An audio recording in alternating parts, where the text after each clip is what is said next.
Happy New Year. It's 2022 where we're making new financial goals. Check out this video to learn about 3 financial tips that I will be sharing with you so your 2022 will not look like your 2021 when it comes to your finances. Stay tuned.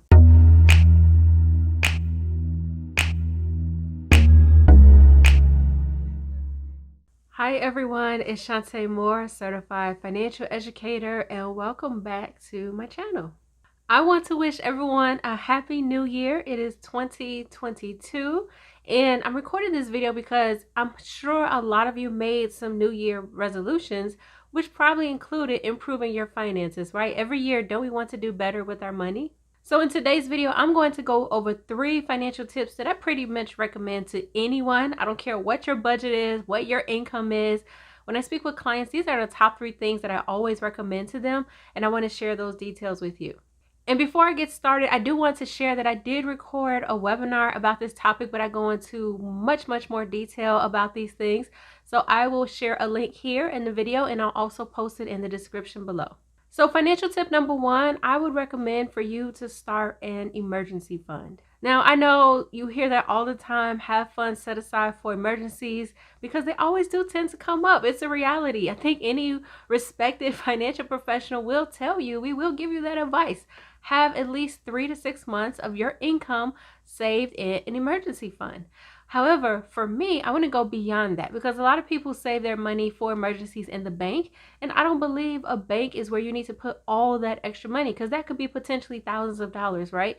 Why don't you consider saving in a low cost, low risk investment account, something that's super conservative, very safe, but you can actually grow it a lot better, maybe earning 4 to 6% interest versus the 0.1% that you'll probably get from a bank savings account. Okay, so financial tip number 2 is to apply and qualify for life insurance. So you're probably like, life insurance? Yes, life insurance.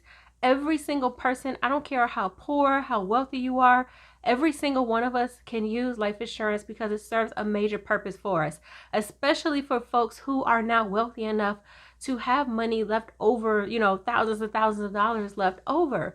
Life insurance is absolutely not optional. Okay, so why life insurance? Because some folks would come and challenge me and say, well, Shantae, I could probably invest that money somewhere else versus, paying a monthly premium for life insurance. Well, let's kind of think about that though. First of all, when most people have the idea to say, well, I'll just self-insure myself, because that's what you're saying if you're saying that I would rather invest my money elsewhere. First of all, the average consumer, 99.9% of the Americans, live paycheck to paycheck. They have very little to no money left over to actually save and invest. And if they did try to invest it, it probably wouldn't be a lot, which means that it won't accumulate to a lot, which yes, it'll be something, but will it be enough to cover and replace your income if you were no longer here? Would it be enough to pay off all your debt if you were no longer here? Would it be enough to leave a legacy to your family? Probably not. And another thing is, let's say you don't have the emergency fund that I mentioned earlier, and a worst case scenario comes up. Guess what? You'll have to sell off that investment to have the proceeds to use for whatever you need to pay for that came as a result of that emergency. So not only is life insurance there to protect for any type of premature death, to replace income, but I would rather you use that money to pay for life insurance premiums than investing it somewhere where you probably won't be able to even grow a lot of money, on a separate account, or that you'll probably have to use if you don't have the emergency fund. And the third financial tip that I recommend is for all of you who are working and gainfully employed, hopefully, to take advantage of workplace retirement accounts, whether that's a 401k, a 403b, some type of deferred compensation plan. There are so many type of retirement accounts that most employers will offer to you as an employee. That's a benefit. Don't lose money by not taking advantage of them. A lot of those accounts, the employer will actually contribute as well. So that's free money that you can get for them. But it also gives you a way to save in a tax advantage way for your retirement later on in the future. And let's say you have an employer who unfortunately doesn't offer any type of workplace retirement account. One investment retirement account that typically makes sense for most consumers, for the average investor, is opening a Roth IRA investment account. IRA stands for Individual Retirement Account. Again, this is an investment account for retirement funding and for retirement income in the future.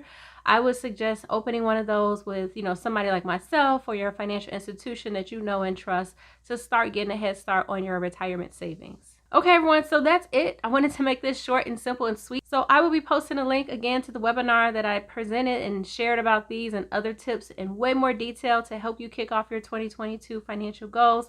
But also, I encourage you to take advantage of scheduling a phone consultation with me. Okay, until next time, I'll talk to you guys later.